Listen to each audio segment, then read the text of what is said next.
It's Thursday, and you know what that means. That means it's time to ignite the dynamite the day after the dynamite. Of course, my camera loses focus right as I start the show again. Typical habit. But hey, folks, welcome to another edition of Day After Dynamite. I am Will Washington. I am not alone here. I am joined by the Matt Man of Matt Men. He is a wrestling observer who observes as often as he can. He is one Andrew Zarian. Andrew, what's up? Dude, that's a great intro. That was the best intro I've ever got in my life. I'm in an undisclosed location right now. I'm sure people are gonna be like, "That's not Andrew's studio." No, it's not. I'm in a very secret place. Oh, very secret, undisclosed. Well, I'm glad to finally have you here, by the way. Everybody refers to Day After Dynamite as the forbidden door of Fightful podcast. And now I've got Andrew Zarian here as we continue to let the door swing open. I've done Observer Live with you multiple times, but hey, you got to come on this side now. Yeah, and I've done stuff with Sean. I've done, I like this, like, I call it the post-pandemic wrestling media boom. Where we're all friends, like we're all very friendly, and like we work for competitors, but it's not really like everybody's really cool. Like it's one of the things that makes me want to keep doing it because I'm like, I was gushing over Will when we were off the air. I'm like, I was like, Will, you're the freaking best. I absolutely love everything you're doing. It's like same thing with Denise, same thing with Sean. Like we're all cool, which I love to see.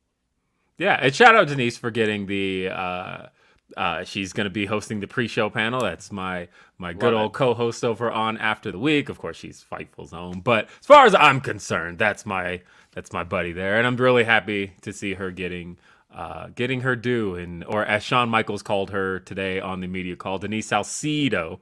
So either way.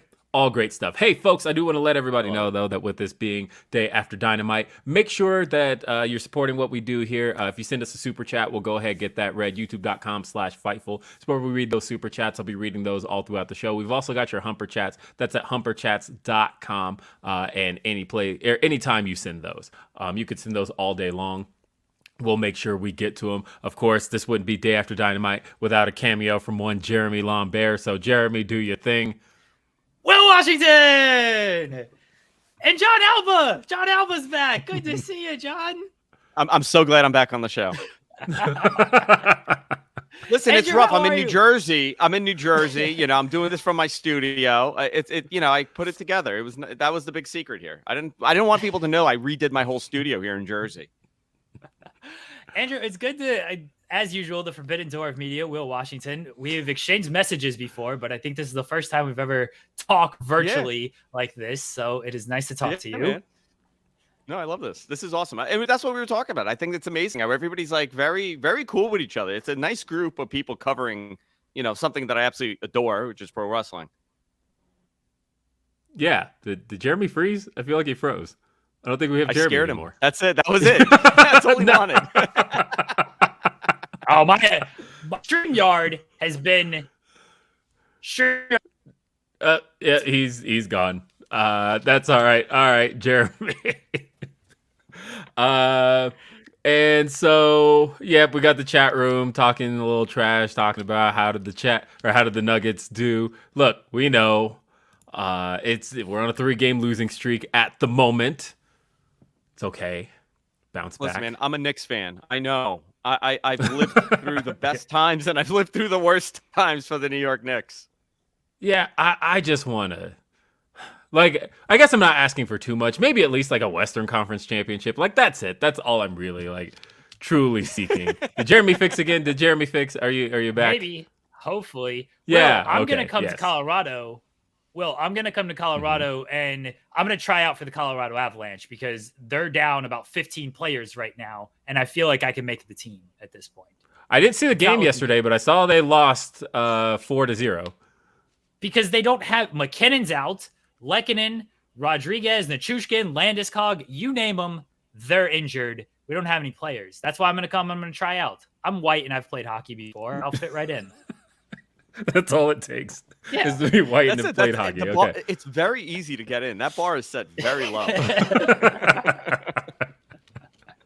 All right, maybe my internet's fixed, but regardless, I'm not going to take up too much of the time here. Andrew, good to meet you virtually. Good to talk to you. I like your scarf. I assume your MJF pays tribute to you. I think that's how that works. It is an MJF tribute. Yes.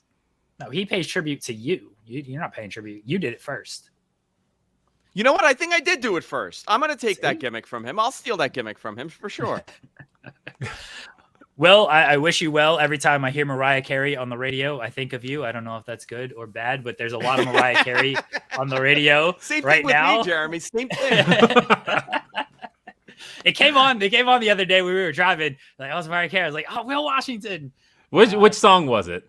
It's always All I Want for Christmas. That's all they ever play. Yeah, good. That deserves all the credit it gets. Anyway, thank you, everybody. It's Jeremy Lambert, everybody. And we got a super chat here. Kyle Masters, Elite Point of View, says, "What's up, boys? Shout out to you both. Have a good show." Thank you so much, Kyle. There's a lot to talk about because yesterday, Tony Khan had a media call. Were you on it, Andrew? I was not. Big credit to Tony Khan, living the gimmick of the John Alba mix-up, the twin magic that John and I do. John tweeted about something about the time of the show, and I guess it was wrong. And Tony messaged me. He goes, I by mistake messaged the other one thinking it was you. And then he sent me the time for the press conference. Okay. Well, yeah, so we did have the media call yesterday, the Ring of Honor media call. It's actually up right now, youtube.com/Fightful, if you want to listen to it in its entirety. I didn't get any questions in at the time, but Tony did tell a lot of, he gave us a lot of information. And he talked a lot in detail about everything going on with his family and specifically what had been going on with his mother. And he talked about that leading off into everything going on with William Regal. He told us beforehand, we saw on the when we got the invite, it specifically said that he was going to address the William Regal rumors, specifically everything involving William Regal leaving AEW, possibly heading back to WWE. Shawn Michaels also addressed that on the NXT deadline call today.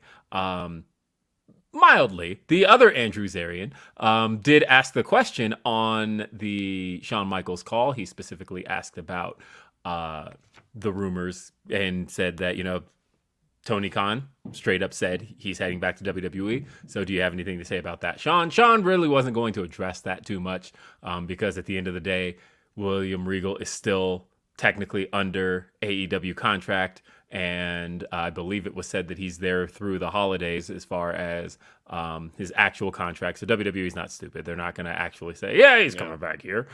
So they gave us the line of, well, he's very well respected. I love, by the way, Tony on the Ring of Honor call kept referring to him as Lord William Regal, and Shawn Michaels kept referring to him as Steven Regal. And I just thought both of them, neither of them are his name. He's Darren Matthews. But at the end of the day, they all know him from an older gimmick of some sort. And so I just thought that was kind of cute.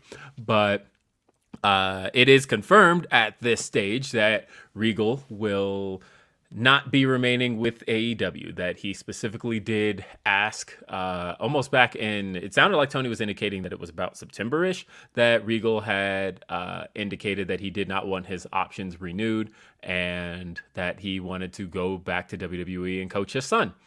And shout out to David Bixenspan, who did ask the question on the call about anything relating to Regal's non-competes, and Tony did address that through the first year. He said through the year, so it sounds like through 2023, part of Regal's non-compete clause is not appearing on screen, that he is going back to WWE in a coaching role or just a behind-the-scenes role. I'm not sure exactly what role he's going to be taking on there, but he will not be an on-screen character. This isn't the return of GM Regal, at least immediately. This isn't going to be the return of War Games immediately. Although I wonder if they'll just use a soundbite now that they have his now that they have him behind the scenes. But this is what it's looking like right now, that Regal, and it was addressed on the show, and we'll talk about that here in a little bit as we go through the results of the show. But as the news is concerned, Regal is officially heading back, according to Tony Khan. What did you think, Andrew? Yeah, I was surprised that he was going back so soon. I always expected him to end up back there in some capacity. I think the way he got released was really crappy.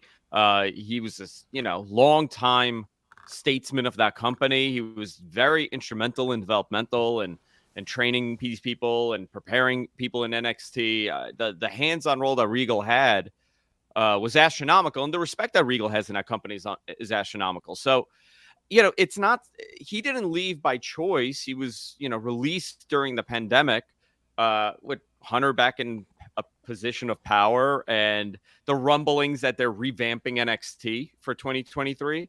That it's going to be a little bit of a different take on NXT compared to, just being developmental now on TV. I think they're realizing that you need some other stronger talent on that roster to build it and to create that audience that tunes in every week. The number that they were doing in the 700s was a solid number a year or so ago, or whatever it was before the main switch over. So I think they want to get back there. And a guy like Regal is instrumental in getting these, wrestlers ready for TV. Tony letting him go is interesting to me. The fact that he honored that with Regal, and the fact that, Regal's generally going for his son is in developmental. It says something about his character for sure, for Tony's character. He doesn't want to keep you hostage in a company and have you unhappy. But, him not being on air is more important, I guess, in the AEW positioning, because he was an AEW guy on TV, and now he won't be on TV. So you're not going to get that general switchover. Listen, I think at the end of the day, you got to do what's going to make you happy. And Regal, he's, approaching the end of his career more than the beginning of his career, obviously. And he wants to be with his friends, and he wants to be with his kid. Why not just let him live that? Yeah, and I was thinking about the being on TV part. There's a few things. So going back, Tony made sure to note, because it's been in the news a lot. He made sure to note that he can't reunite every family. That was his specific statement there. Because of course, my immediate thought when he said that Regal wanted to be back with the son was, well, there was Malachi, who did confirm he asked for his release, and that would be reuniting him and Zelina. There's no word that, and so don't take this as a rumor. This is just me just throwing other relationships out there. But you have Keith Lee and Mia Yim, who are on separate rosters and things along those lines. And so I worried a little bit about setting a precedent of allowing people to basically reunite the families Andrade. who are. Andrade's another one. Yeah, that's a big one, right? And so that's a very big one. Yeah, and so thinking about the idea of setting a precedent of such is, I don't know if that's so great for AEW, and Tony did address that. He specifically said, I can't reunite every family, and I have a hunch as to why that is. But as far as Regal going back, being let out of his contract early, I think for AEW, with Regal not appearing on screen, because I've seen some speculation. I've seen people asking the question, well, what's stopping WWE from just not honoring that? They haven't really honored anybody's contracts as far as contacting people is concerned. What would stop them from just bringing him on screen? And to me, I think it sounds to me, in the way that Regal filmed an exit that we're going to talk about here in just a minute, the way that Regal just tweeted earlier today about the Blackpool Combat Club, talking about being BCC for life, all of that stuff. The way that there seems to be this mutual respect, at least publicly, between Regal and Tony Khan. I don't think Regal would have signed anything that prevented him from being on screen elsewhere if he didn't intend to honor it. That doesn't sound like Regal. That doesn't sound like the way he'd do business. And I think for him, it really is about being behind the scenes and doing the work he was doing before, more so than it is playing the role on screen that he's been doing in AEW. I thought about it from AEW's perspective, and how AEW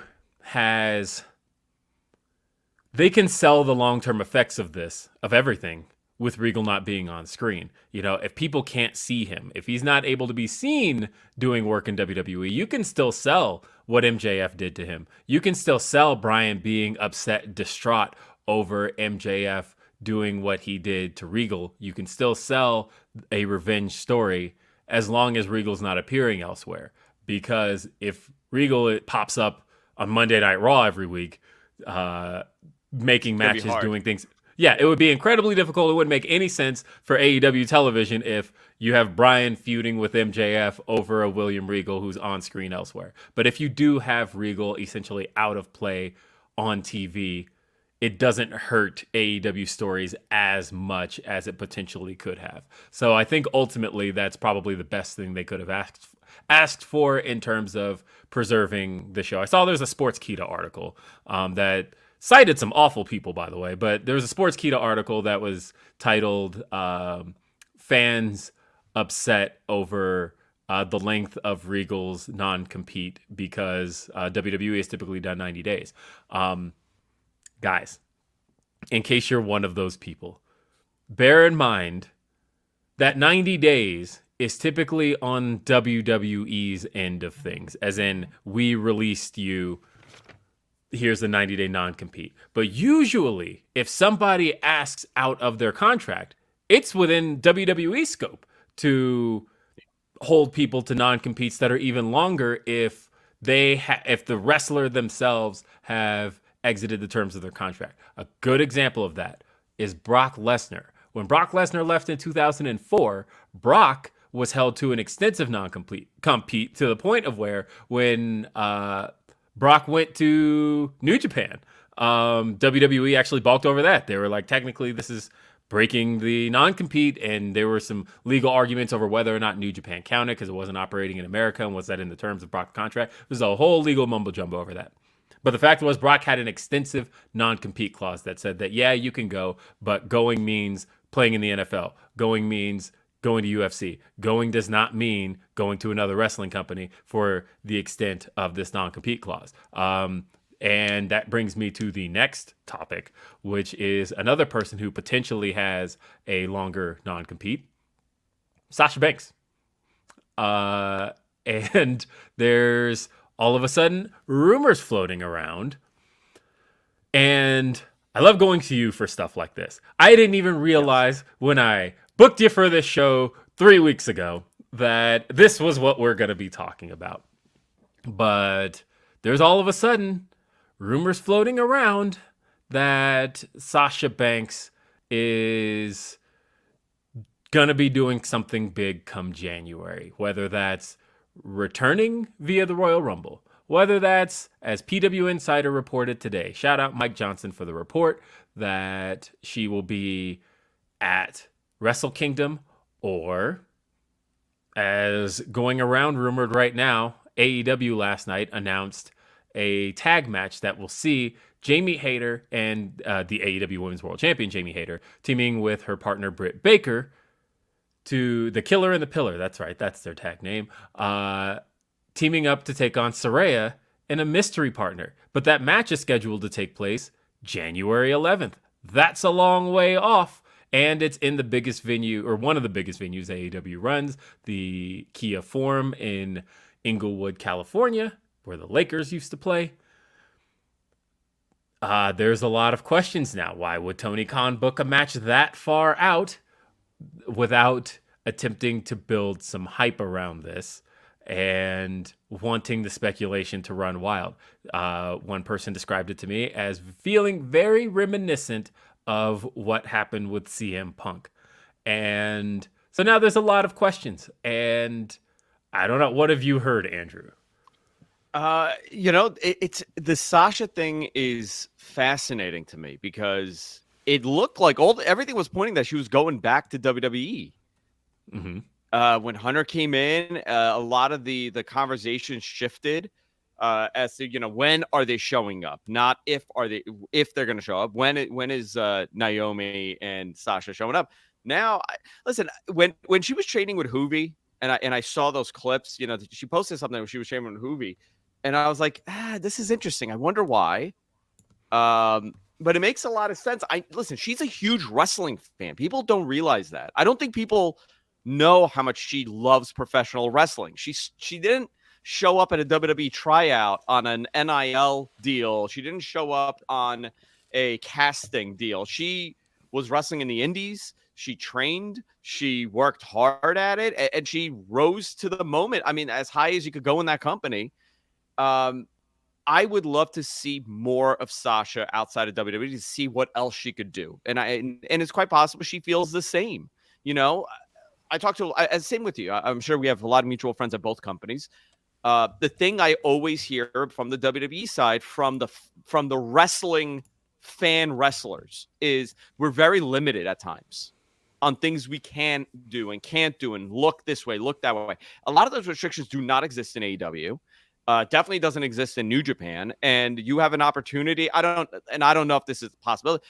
You know, for New Japan to bring in female wrestling on their cards, who better to do it on their first, for the first Wrestle Kingdom for a moment like that? I think it's Sasha Banks or Mercedes, whatever she's going to go by. Man, that's eyeballs for you. Now, for Tony, you know what's hysterical, Will? So when I watched last night, when I was watching a promo, I was like, I didn't know, like, right? I wasn't even thinking like it could be Sasha, but I was thinking, who are the blogs going to speculate on? Mm-hmm. And you know what I saw a lot of? AJ Lee. And I'm like, you know what? AJ would have been a great guess if the events of September never happened. Yes, absolutely. If as a matter of fact, I was pushing for that months ago. Before anything went down with CM Punk, I would have loved to have seen AJ Lee at this. But again, the main reason that my flags happen to be going off just a little bit, tell you where my speculation sits.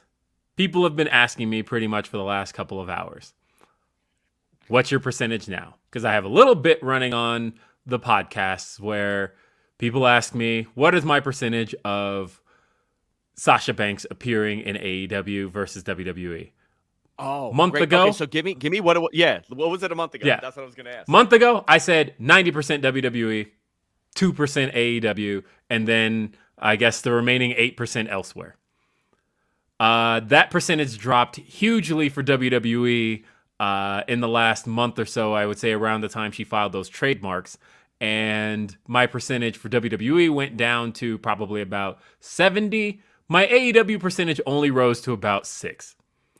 Today, I tweeted with no other context, 60%. And a lot of people in the replies knew what I was getting at there, why I said that. That percentage is now what I'm applying to Sasha Banks in AEW. And I will tell you why. I jumped from a 6% to 60. This is, again, possible reckless speculation. But speculation nonetheless. There's word going around. Conan even reported on K100 a couple weeks ago. Conan said that he's heard from the people training with Sasha Banks in Mexico that Sasha Banks is not planning to step back into a ring until January. And my question on that, why? Because as far as WWE is concerned, that's the only place that has the ability to bring her back tomorrow if they wanted to. Because at the end of the day, whether she's under contract, whether she's currently under a non-compete, a lot of people don't really know. Raj Giri did report back in June that she was released from her contract. I talked to Raj personally. We had dinner. He did talk to me about the reason he believes so and some of the things he's seen specifically that give him the indicator that there was an actual release that took place. And Raj is careful with that stuff. Yeah. I think you muted yourself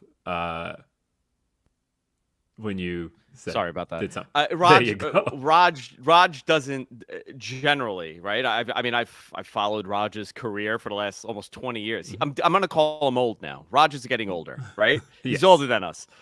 I adore Raj. Raj has been doing this for a long time. He's generally very careful with this stuff, and he won't post something like that on Twitter or on the website without there being some sort of factual backing. So when he posted it, I leaned in the camp of I believe Raj. Yeah, and I never really doubted that he's, I talked to Raj about it. I don't have any doubts that he's seen what he's seen, and the reason that he has to believe that to be the case. What I will say is that, when that happened, there was a lot of rumors going around about an extensive non-compete, little things along those lines. And Sean, of course, talked about today that WrestleCade was told specifically Sasha Banks was not going to be able to take any bookings until January. So again, this January date keeps popping up. January. Now we're being told that Wrestle Kingdom, they're expecting to see Sasha Banks in January in New Japan Pro Wrestling. Again, there's that January date again. And all of a sudden now, AEW announces mystery partner for Saraya. Again, January 11th. There's that January date again. And the biggest indicator to me, again, is the fact that if WWE wanted her back, unless they're just waiting for the Rumble, and that's why I'm not increasing that beyond my 60%. But if they wanted her back right now, they're the only ones with the ability to basically, if there is some kind of extensive non-compete from a release that may have taken place back in January, if that's the case, then they're the only place that has the ability to renege that, to basically say, nah, you want to come back today? Come back today. And they don't have to wait. Nothing about them has to wait. Everybody else does, and that's telling me that she's probably headed elsewhere. Now, I mean, wouldn't it be amazing? Wouldn't it be amazing if she did all three in January? She did Wrestle Kingdom, she did that AEW show, and then she shows up at the Rumble. That would be incredible. Look, all of a sudden, though, I'm really excited for January. I don't know what January holds, but it's sounding more and more like we are in for the next thing, the next phase of her career this coming January. And I don't know, my gut no longer says, I thought when it was booked, honestly, when they announced Survivor Series, TD Garden, sold out, I thought, oh, there's no better place to bring back Sasha Banks. And I've seen people say, well, the Rumble could be bigger. I don't think so. Not her hometown in that sold out TD Garden. An arena, by the way, that 4 days later she was at a Celtics game. I don't know. There is a big piece of me that you feels think Snoop like shows up at the show in California and does her hey, intro. Sure. I mean, listen, Bow Wow's working, right? Didn't Snoop discover Bow Wow? So there you go. Yeah. So that's another thing. So I have seen some speculation. Again, speculation. But this is from people. Because, again, what I did today, as soon as this started going around, was I'm like, I have to ask people in AEW. And I asked all around. Now, I know who's not going to tell me anything. I know that if I ask certain people, I'm just going to get a message left on red. And it's like, okay, I know that you're not going to say anything. Or you'll give me a no comment, whatever it is. But I'm going to ask people who may not necessarily know, but at least know what signs to look for. And the biggest thing I was told today was Tony didn't book a match a month out if he didn't have some kind of surprise waiting. And that's the thing. And then we had a little bit of a conversation and we had a little bit of speculation over, or I was given a little bit of speculation over the fact that, what is that show that just premiered on USA Network? Nikki Bella is on, or is that Brie Bella? I don't even know. Oh, Barmageddon. Yeah. So Sasha Banks, of course, appeared on that show recently. And somebody mentioned to me that, given when all of that was filmed, which was quite some time ago, they said, I could see everything around her non-competes being tied to stuff like that, of like, what do we still have in the can that's not aired yet around our business partners with USA Network, with things along those lines? What do we have still in the can that we still need Sasha Banks as a credited WWE superstar for? Because there was a lot of stuff around that earlier this year, specifically around Cody and and leaving AEW with Go Big Show stuff still having to air, and how no matter what Cody was going to do, he was not going to appear. I mean, once WrestleMania was set, it was WrestleMania. We knew that. But Cody was not going to appear in any other capacity until Go Big Show had ended. And Go Big Show happened to go off a month before WrestleMania, so officially all of that was good to go. But that actually makes a lot of sense to me, as far as, I could see WWE not wanting anything to air on USA Network featuring this now WWE, where she would be credited as a former WWE superstar or anything along those lines while it's airing. Now, that's out of play December. So, yeah, I don't know. What are your thoughts? What are you thinking? Yeah, I think she's leaning. I'm leaning towards where you're going with it. The Hoovy stuff was interesting, and then Hoovy did an interview right around that time talking about what he was planning on doing in AEW after the Jericho stuff. So I'm like, oh, that's interesting. Okay, so sometimes subliminally these things come out. It's in the back of your mind. Something, so you kind of bring it up on the side. I think we tend to do that, right? With podcasting, sometimes something is sitting in the back of our heads, or we know something, so we start, bringing it. I'm not saying that's what you're doing right now. I'm not saying you have a definitive answer. Maybe you do. I don't know, but I've heard the same stuff I've heard from people that would really love her in AEW. I think she's a major, piece in that puzzle for the women's division in that company. And it's only getting stronger, which they need. I mean, over the last year, they've done tremendous work at that division. But here's the reality though, right? Who would handle her better? Is it WWE or is it AEW? Her ambitions? Who's going to be able to provide her what she wants? We don't know. I don't know what AEW can provide for her. I don't know if she wants, to be involved in reality shows and television. And, we saw her do The Mandalorian, and everybody within WWE thought that this would really pick up and become a thing for her because she was fantastic and everybody loved her on that set. So, obviously she has some ambition beyond wrestling. Would AEW be able to facilitate that for her with the Discovery Warner connection, or is WWE in a better position to do that also? So these are all things that come into play on top of money, obviously. But I'm with the New Japan story and knowing how much she loves professional wrestling, leaning towards she's going to do something else. Yeah. I don't know. Again, all reckless speculation at this point. I love that. That's fun stuff. It's always fun to speculate like this, especially when you have a talent like Sasha that left the way she did. And I mean, 2022 probably has to be one of the most chaotic years in pro wrestling, isn't it? I mean, we shout out, by the way, to the Fightful Awards coming up, because we are doing our annual Fightful Awards, and I think some of these awards I've been looking at the results of as the voting's coming in. Some of them have been kind of landslides. The one I'm interested in is biggest news story of the year, because I don't know what people are going to agree on. I feel like most people are like, dude, it's Vince, obviously. And it's like, no, Brawl Out was the biggest story of the year. No, Cody Rhodes jumping ship from a company he helped found. That's the biggest story of the year. I don't know right now what the biggest story. And I still think that the Sasha Banks and Naomi walking out on a live Monday Night Raw should still be in the conversation for one of the biggest stories to take place this year.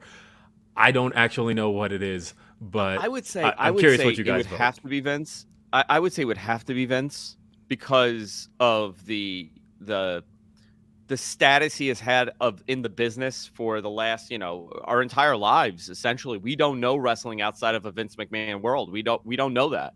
I'm 38 years old. I grew up in the Northeast. That's all we really knew.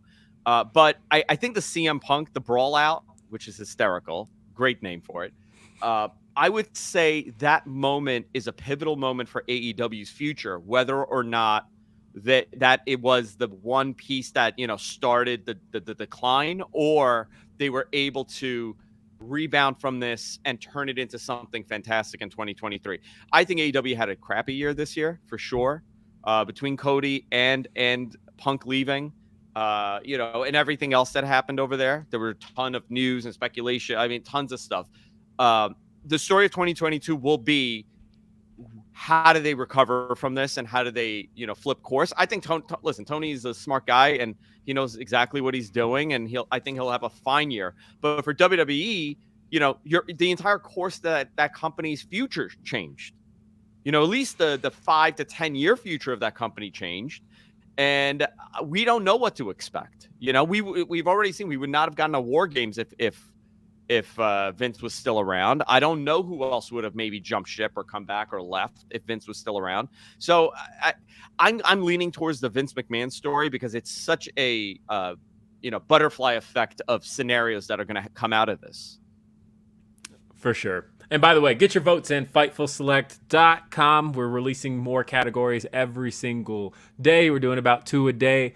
And if you're subscribed to Fightful Select, you'll see those pop up in your inbox. So get those votes in. Of course, me, Denise, and Sean Ross Sapp will be hosting the Fightful Awards presentation ceremony, whatever you want to call it. I don't think we have an actual name for it yet, but we'll be the 3 hosting that. So definitely check that out. Also on FightfulSelect.com today is another edition of Ask Grapsody. That's coming up at 5 p.m. Eastern. However, I will not be present for this. First Ask Rhapsody without me. You'll just be asking Phil and Reg today.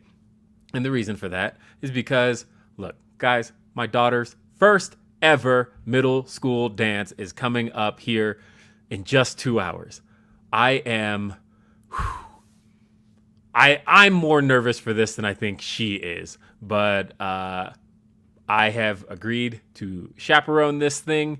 I'm one of a couple of parents, a number of my friends actually, are basically going to be chaperoning this thing. So we'll get to be the dads hanging out there and watching these kids do TikTok moves on the floor, whatever it is. God. The ruler's got to come out. The distance. Keep the distance. Listen, I'm right behind you. My daughter's 7.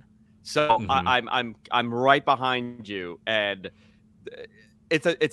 being a dad is a job of its own. And I feel for you. I do. I understand. I'm excited. Yeah, I'm excited. That's great. I'm very much looking forward to this. It's in 2 hours, so again, I'll probably be there at the start of Ask Rhapsody. I might answer a couple of questions, but ultimately, I'm gonna have to dip and head on over to the middle school to help set up, help get everything going, and then I'm spending my evening dancing with some middle schoolers. Let's go. All right, so. Anyway, folks, I'm going to read some of your super chats, and then we're going to kind of breeze through the results of Dynamite. We got, who do we want to read first? Here, let's start with, we got Van Twinblade says, who cares about basketball? Let's go Blues. Caden, who was at Dynamite in Austin, Texas. Actually, it was Cedar Park, Texas, but it's so close to Austin. We're talking, I think it's less than 30 minutes. He says, best Dynamite I've been to, give Starks the belt. Jennifer Kathleen says, AEW is doing so well with setting up antagonism for their young stars. Could see Ricky, MJF, and Yuta Garcia being hot rivalry stories for years to come. We also got another here. This one is from Joel Wood. Says, what do you think of the likelihood that WWE let Sasha do this because she's wanted to do it as a condition to bring her back? Again, though, if that's the case, just let her go do it. There's nothing. WWE is in full control of Sasha Banks's current situation. If it were a case of I want to wrestle elsewhere, she could be wrestling elsewhere yesterday. She could be wrestling elsewhere a month ago. And that's what has my eyebrows raised at things, is that she could have been in Stardom a while ago. There's nothing stopping them from letting her do that now, unless there is some kind of contract that has to be talked about. So that's my only thing. Van Twinblade says, Raj is old. Anyone over 25 is old. We all old.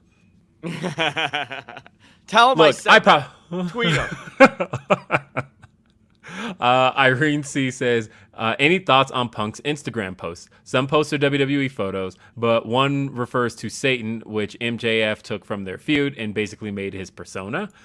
I have nothing to take away from that, mainly because Punk knows at this stage anything he posts is going to get traction.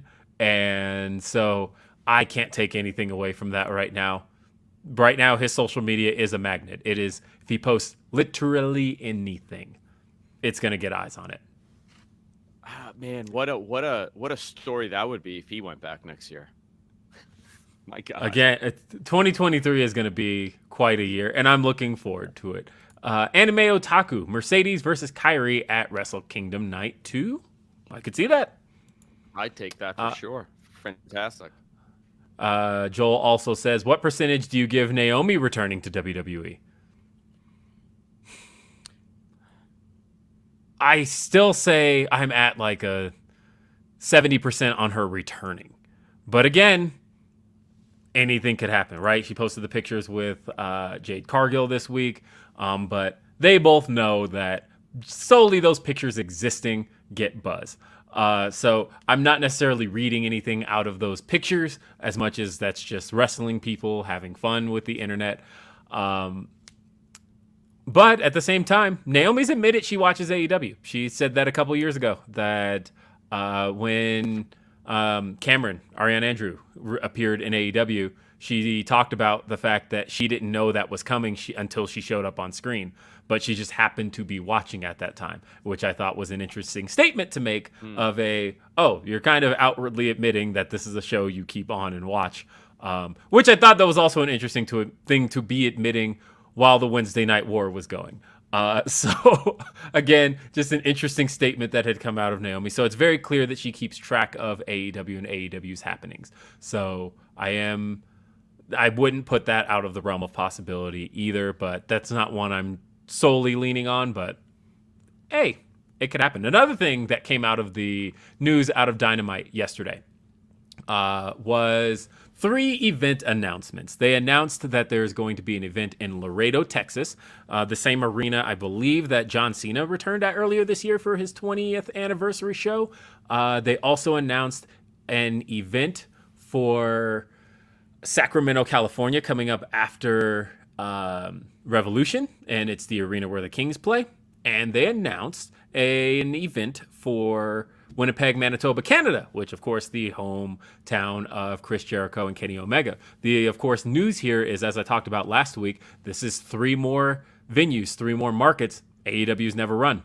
And so far, as far as next year is concerned, and as far as events are concerned, everything next year, except for the Kia Forum, is a new market. They're not doing any repeats, nothing. They've announced 13 events next year, and 12 of them are new markets. I know that was a big piece of why Jeff Jarrett was brought in, and this is all new stuff for them.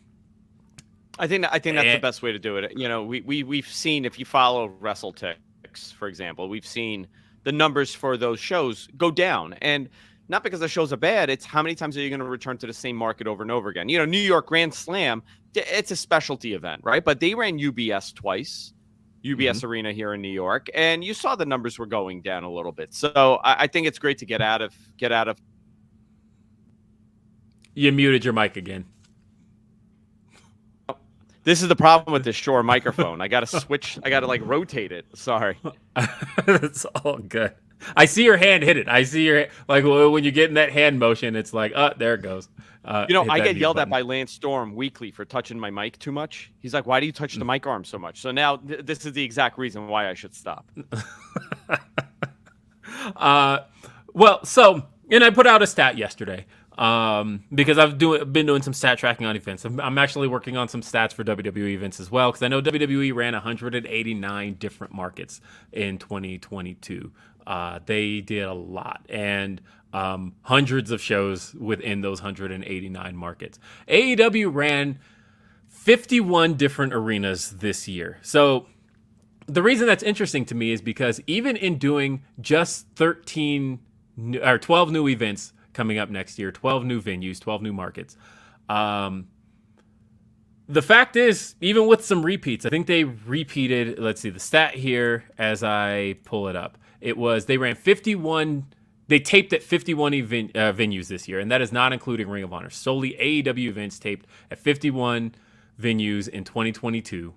18 were run more than once. 3 were run more than twice. And the the 3 that were run more than twice were obviously Universal Orlando, Now Arena in Chicago, and the Prudential Center in New Jersey. Those are the 3 that they ran more than twice in 2022. But regardless, it's looking like 2023 is going to be a vastly different year, just based on the fact that for the first quarter of the year already, they're not running any of the venues they ran this year. So it's like guaranteed a lot of places that got events this year are not getting them next year.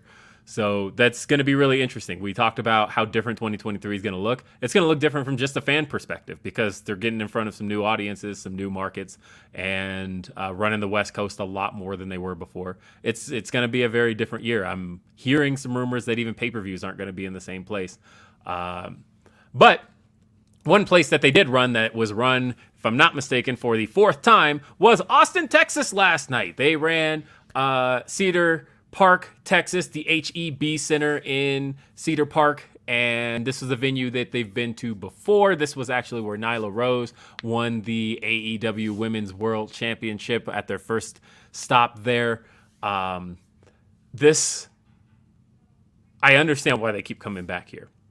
This crowd was insane. This was an awesome crowd. They're always loud. They were loud the first time, and it always took me by surprise. It took me by surprise the first time they ran this place, because if you told me who were going to be the loudest and just most into a show, you think your Chicago's, your New York's, all of those places where you get those hardcore wrestling bases, wouldn't have even occurred to me to think Austin, Texas. Never. Now, granted, they've had some wrestling history there. Never would have thought to put them on a list of best wrestling cities at any point. But they're reliable as far as getting that reaction for certain things. And they knew Ricky Starks, having a bit of a home in Austin, Texas, he was going to be one of the favorites. They had a battle royal. And in said battle royal, it was to determine who gets to face MJF for the Dynamite Diamond Ring. This match really centered around a couple of people, mainly Dustin, who is from Austin, Texas. It centered around Ricky Starks, who coming up in a second, we'll talk about how the segment played out, and really the story with The Firm and Matt Hardy. But Ricky Starks ended up getting the victory. What did you think of the Battle Royal? I went in with little expectation, and I enjoyed it a lot. The crowd sold it for me, for sure. Mm-hmm. Generally, when it's like a battle royal on TV, I don't go in there thinking it's going to be a great match, but the crowd sold that match. Ricky looked great. It was a making moment for Ricky, and then the post segment was awesome. Yes, we got to talk about the post segment. My God. Okay, so pretty much everybody kind of expected the moment that it was rumored that it was going to be MJF taking on Ricky Starks. The thing you could see across social media was, ooh, what are the segments going to be like? What are the promos going to be like? Let's go. And granted, the match is next week, so we got the promo we're going to get. But if this was a sink or swim moment for Ricky Starks, I thought that man swam a marathon. This was such a great segment. MJF, of course, made his way down after Ricky Starks got the victory. And he talked his normal trash. He called out Bryan Danielson, noted Bryan Danielson not here because he took out William Regal, all of that stuff. It's clear that the longer-term plan is Bryan Danielson versus MJF. That makes sense. But in the meantime, we've got this stopgap that is Ricky Starks versus MJF. And Ricky Starks getting on the mic, and I thought he shredded MJF. MJF had some jabs there. He called him Dollar Store Dwayne, called him the Pebble, made fun of his physique, and basically Starks talked about MJF going for low-hanging fruit. I thought some of the stuff that really helped with progressing AEW storylines, the one thing he talked about was, when these fans got behind me, I gave it back to them and I gave them a reason. But when they got behind you, you ran away from it because you couldn't handle it. And And I thought Ricky just got so deep in his bag. He sounded like somebody who wanted to win a world championship. He sounded like somebody who was ready to take that step into the main event. He had the crowd behind his every word. He got the crowd to chant MaxiPad, and MaxiPad is still taking off on Twitter. MJF is having to fight off MaxiPad. I just thought that everything about this was playing out almost exactly how you needed it to for Ricky Starks to look like $1 million. How did you feel coming out of this? So I have to tell you, when MJF started cutting the promo and started comparing him to Dwayne, I was like, that's kind of crappy, right? I was like, man, you're doing this, like, you're buried at that point. You can't get out of that because that's all people are going to see. But when Ricky started cutting his promo and was like, you're like a cheap, Roddy Piper, it made all the sense then, right? So they showed who they're influenced by, who they admire, and then they continued on with their feud. It didn't like I was gonna make a tweet, and I was like, I want to wait a little bit before I comment because I want to see what the reply is going to be. They did a fantastic job, and they made me care about it. Which, you got two young talent. This is one of the first times that you're doing a program like this that it's two homegrown, right? We're gonna say. Battling, in a title contendership positioning. I loved it. I thought it was great. MJF looked great. And Ricky, these are the future of that company. These are their homegrown guys that you need to put eyeballs on. And like you said, these are feuds that we could see for the next, 5 years on and off. You've created something here. Oh, yeah. This is now a rivalry that has legs. You can obviously do what you're going to do at Winter is Coming, and I believe we're going to see at the end of the day MJF walk away with the championship. But now this is something I'm excited to see possibly revisited down the line. This could end up being one of MJF's career rivals all of a sudden. We got something here that I think set and laid the groundwork for something special moving forward. And I was just over the moon when this was over. I thought, again, it was a main event kind of sink or swim moment for Ricky Starks.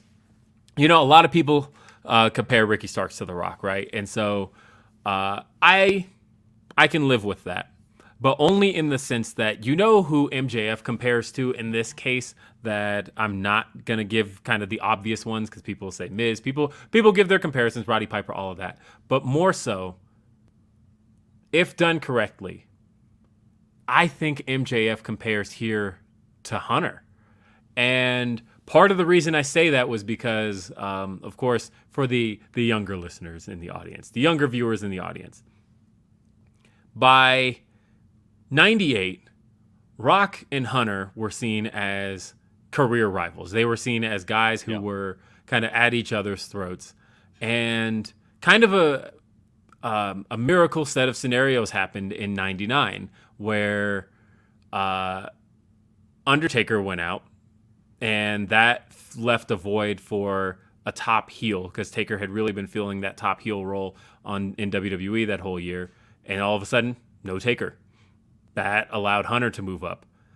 And then Austin went out, and that basically allowed The Rock, who had been main eventing as a heel, but as a babyface, he was really gaining traction everywhere else. But as soon as Austin went out, that moved Rock into the top babyface spot. And we kind of at the exact same time saw Triple H and Rock move from being these kind of mid-card staples of WWE to suddenly being the guys and staying alongside each other kind of the whole way.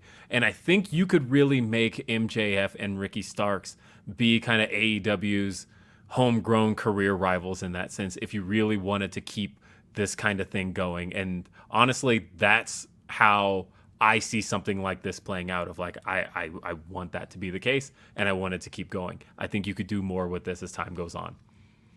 No, I agree with you. And especially, you're seeing online people calling it MJF's Reign of Terror, which is a Triple H 2004, analogy. Or, that was the same verbiage that they used for Hunter's run in 2004 when he held that title forever. So I obviously it's all by design. I thought they did a fantastic job. It's fascinating to see. If you look at the booking for AEW the last couple of weeks, they've started creating these stories here more and more, where a lot of people complain saying, AEW is not story driven. If you don't watch the product, you may think that it's not very much story driven. It's more match driven, but these are set pieces now for the story that's being told between Regal. And now you obviously incorporated Danielson in here, which makes sense. It's not just I'm going to beat you up because I want that title. It's more personal now. And they're connecting these two, between Ricky and MJF. They're connecting these two and their careers. They're marrying them. And it's a total positive for both of them. I really hope this works the way they want it to work. I hope it does too. And I think this was a really great start to that. And I absolutely came out of this wanting to see more. Another thing I came out of wanting to see more. I can't believe this. This was one that I thought would be at least okay at best, but I came out of it feeling like this is the one. But it was TNT title, Samoa Joe versus Darby Allin. I'm going to admit something here, folks. Haven't admitted this ever, because this was a guy who, for those following me a long time, I gave Samoa Joe 2005 Wrestler of the Year. One of my favorites ever. Love Samoa Joe. Oh, crap. Did I go robotic? Hold on a sec. Bear with me. I have to refresh because apparently my thing is bad. Oh, there we go. there we are. You got a double shot of me. Here you go. I'll stay here. I'll come over to this side. Sorry, folks. Sorry about that. Okay. Hopefully I'm back. Everything sound good. Everything look good. You look fine. You look good. You sound fine. Okay. So, Samoa Joe versus Darby Allin. I'm going to admit something. Never admitted before. Samoa Joe. One of my favorite wrestlers ever. Love Samoa Joe. I have been worried for about 6 years now that he might be a little washed. That I haven't seen kind of the traces of peak Samoa Joe for a long time. He's his call up to the main roster in WWE happened, I want to say, beginning of 2017. So now we're going on. Yeah, we're going on 6 years.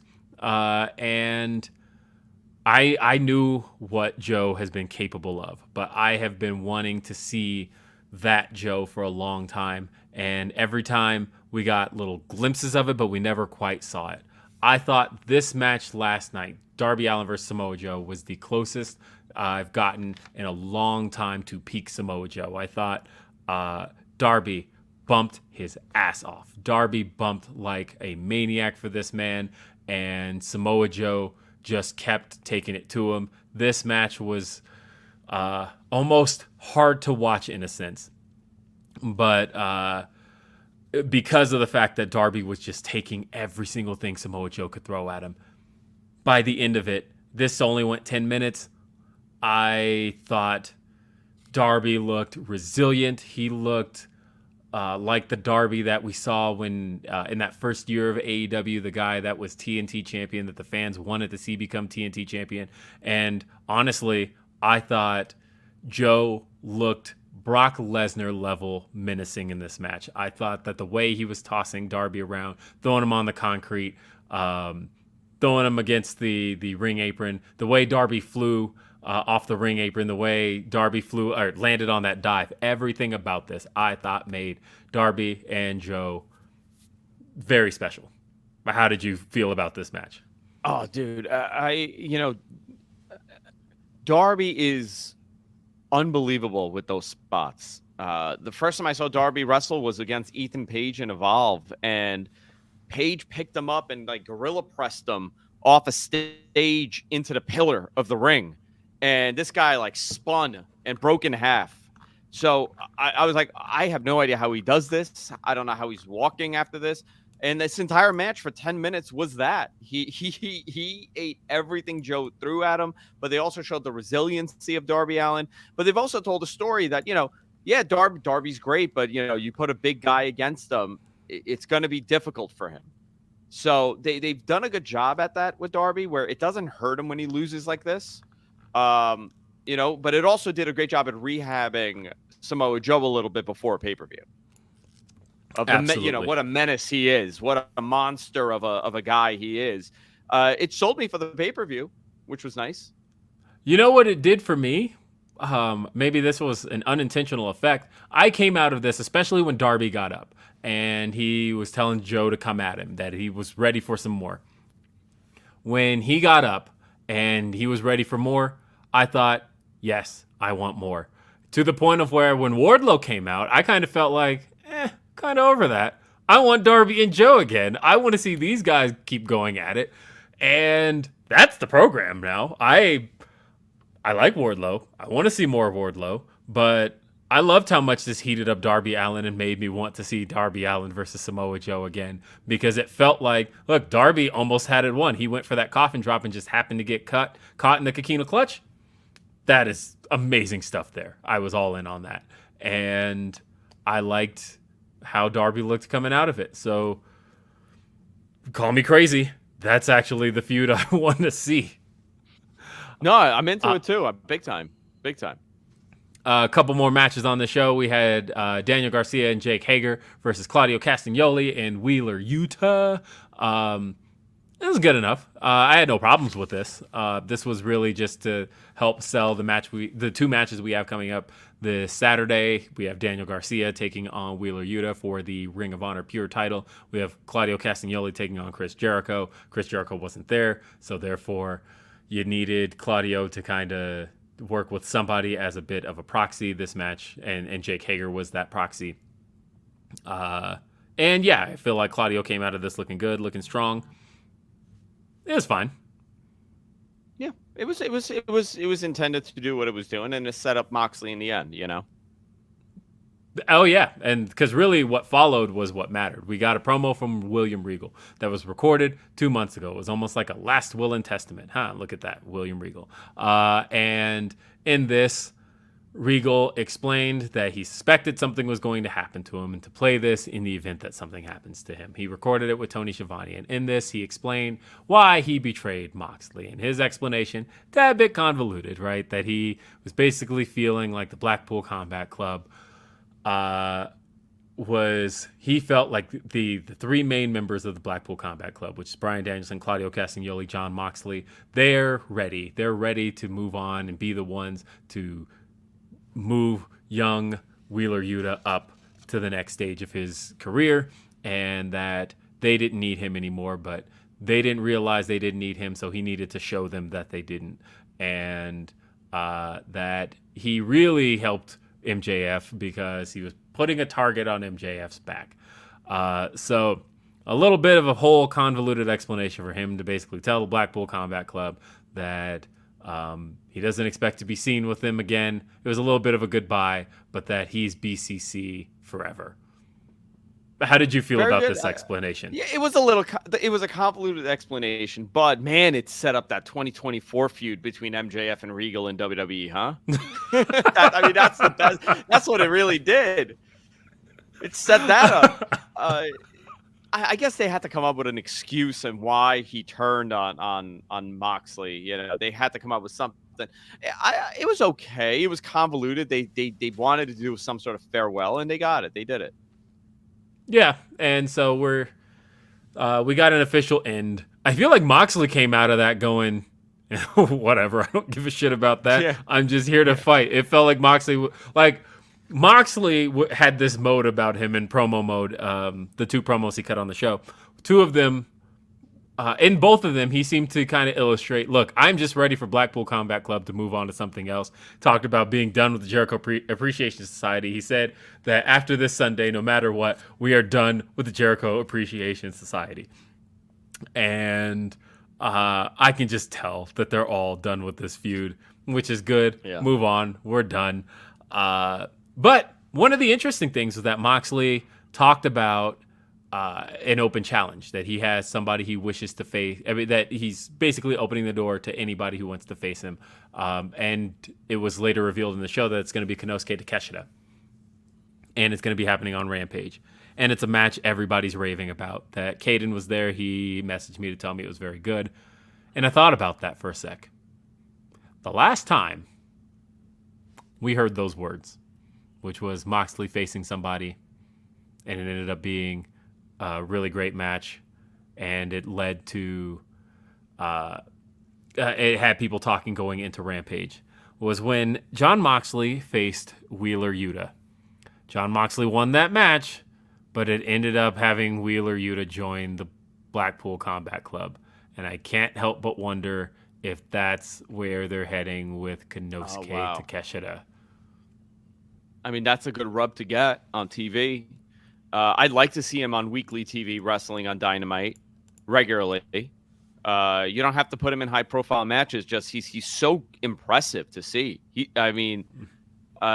Sometimes you hear that about people, and you look at them, you're like, oh, I get it. They got it, but like he has the look. He's a big dude, and the ring presence alone goes a long way. And he's been wrestling for a while now. He's been wrestling for like a decade. He's not a rookie.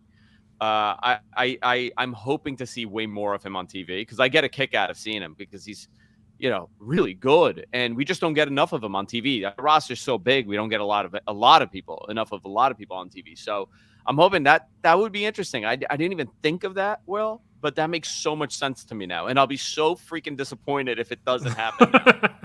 Well, they're noting in the chat because they're like, but also Don Callis has been scouting Takeshita, so he, there could be some kind of play for him from the Elite. So who knows where that's heading? But I know because Moxley's already faced Takeshita. He faced him at Fyter Fest earlier this year, and so again, that's the thing they did with Yuta. Moxley faced him 3 times, and then by the end of it, Moxley came away going, he's the guy.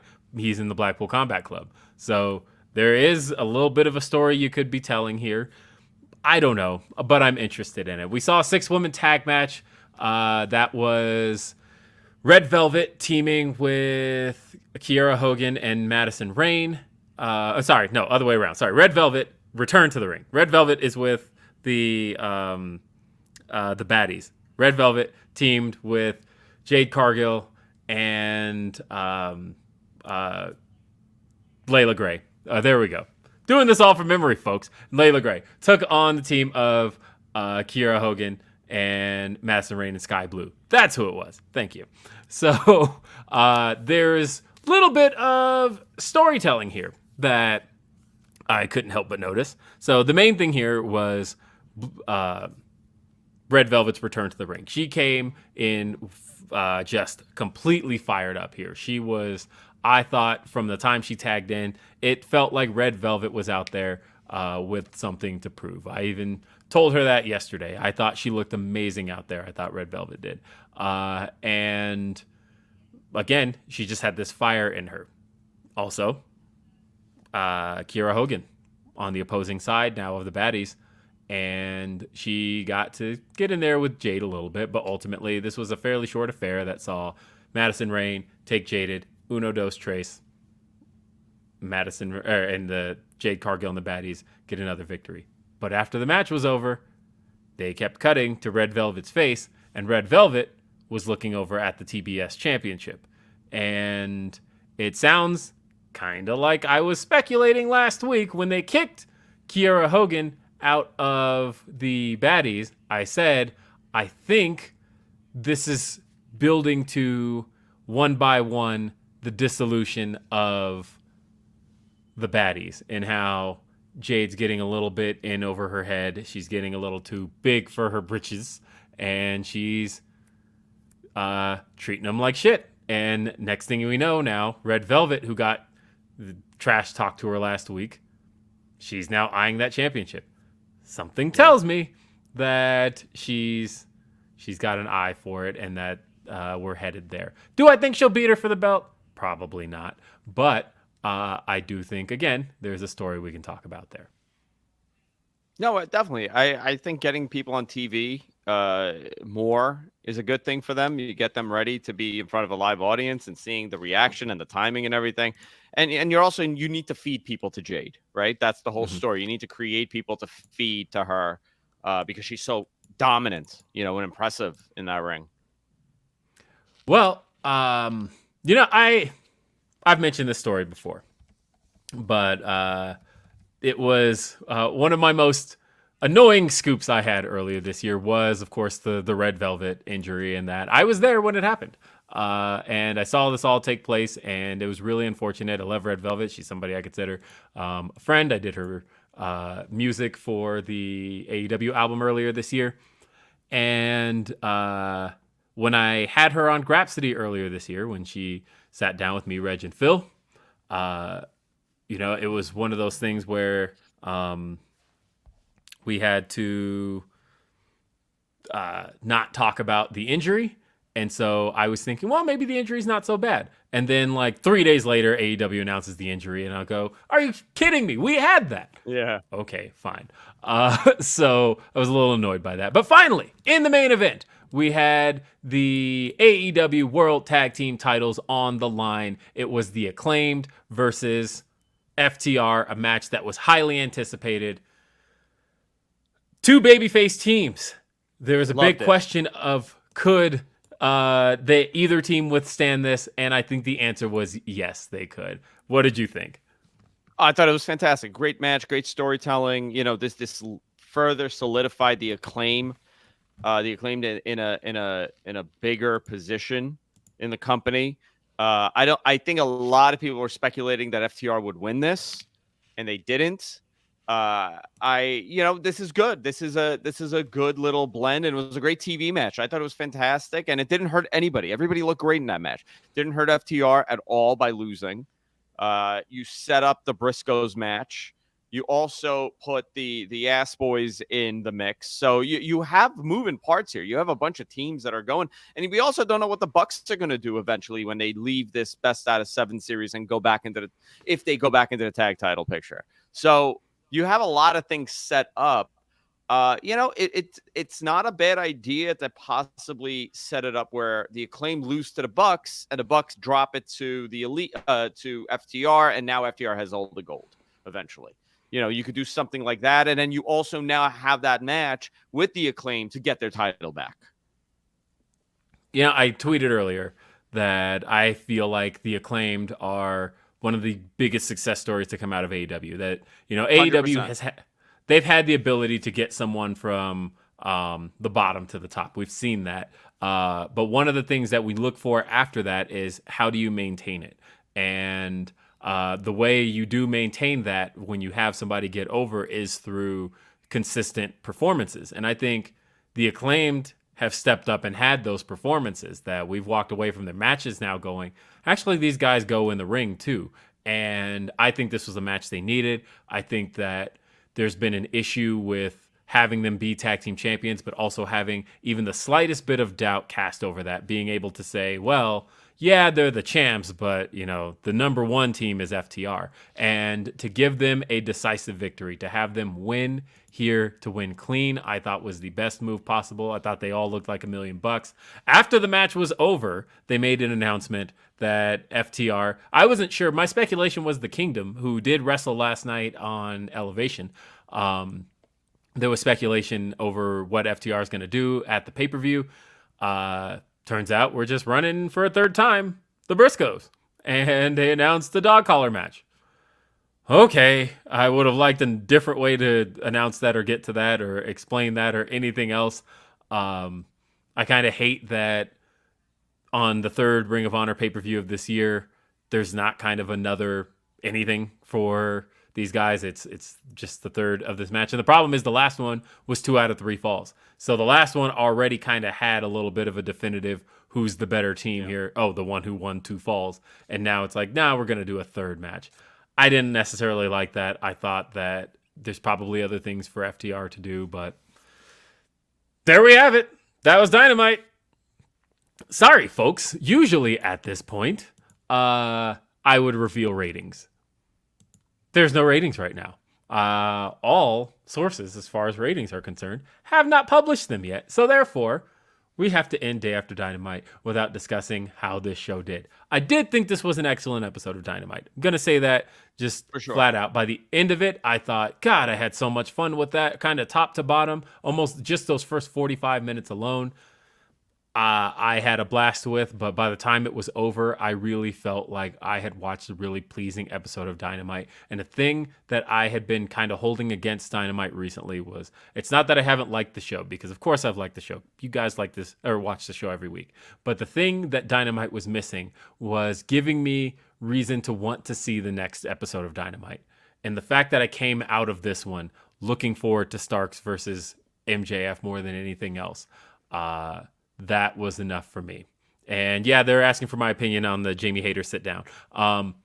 Very good as well. I mean, Jamie Hayter, she's got a great presence on that. Thank you, Redmond, for reminding me of that. Jamie Hayter, great presence. I'm a big Sheeta fan, so seeing Sheeta versus Jamie Hayter just sounds straight up exciting. I want to read these last couple of chat messages, and then we can get out of here. We have Dante NYC says, hey, it may be old news, but did you see Naomi post the pics? We did talk about that with Jay Cargill at the Hawks game. We did. We saw that. I mean, do you have any theories on any of that? I think it's wrestlers being wrestlers and wanting people to speculate and talk about it. And I think it did its job, right? Everybody's talking about it. Yes. Agreed. And then we've got Humper Chats, and Jennifer says, just throwing some love. Thank you, Jennifer. Always appreciate that. Since I missed almost everything last week. Great show for AEW last night. Welcome, Mr. Zarian. Thank you so much, Jennifer. Thank you, Jennifer. Always appreciate you. Yes. Always appreciate those. Let's make sure I got everybody's messages. I don't want to miss anybody. And that looks like it. So, folks, thanks for being here. Andrew, any plugs you want to make? WrestlingObserver.com. I do Wrestling Observer Live every Sunday, 6 p.m. Eastern. I do the Matt Men podcast every Friday at 10:30 Eastern. And we're live, pal, on Tuesdays with Garrett Gonzalez on Wrestling Observer. Love Garrett Gonzalez. Garrett's one of my favorites. Garrett's a good dude. Yeah, great dude.